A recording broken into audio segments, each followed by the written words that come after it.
Huwag kang mawalan ng pag-asa. Just because you feel small, it doesn't mean you're insignificant or wala kang value. The Bible says in Jeremiah 29:11, "For I know the plans I have for you, declares the Lord, plans to prosper you and not to harm you, plans to give you hope and a future." You know, madalas sinisimulan ng Diyos yung kanyang mga greatest works sa mga hidden places, sa mga taong feel overlooked at underqualified.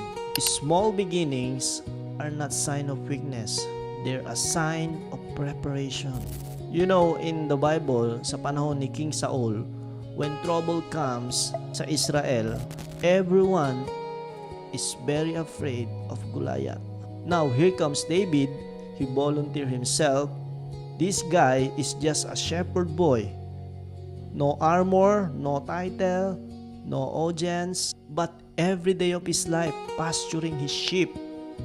Kapag merong mga tigre, leon, and bear that is trying to kill yung mga tupang kanyang pinapastol, anong ginagawa niya? Pinapatay niya ang mga ito. Hinahanda ng Diyos si David physically, emotionally, spiritually, para sa laban na darating. Ang sabi ni David sa 1 Samuel 17 verse 37, "The Lord who rescued me from the paw of the lion and the paw of the bear will rescue me from the hand of this Philistine." So when Goliath appeared, David didn't see a giant. What he saw is a familiar battle in a bigger form. In the same way, what you're facing right now is not meant to crush you, kundi para hubugin ka. Every challenge, every obstacle, every moment of waiting is building strength na hindi mo alam na meron ka pala.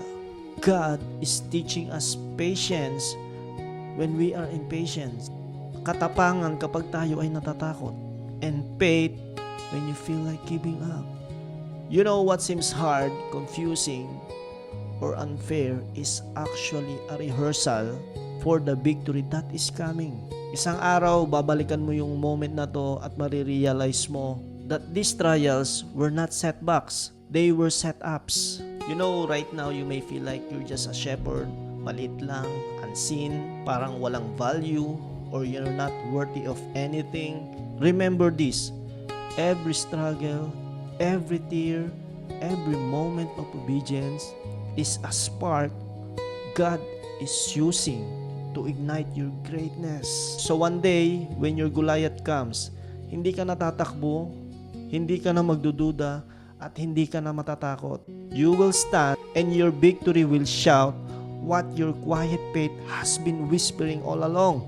I was trained for this, I was made for this, and nothing can stop what God has prepared for you.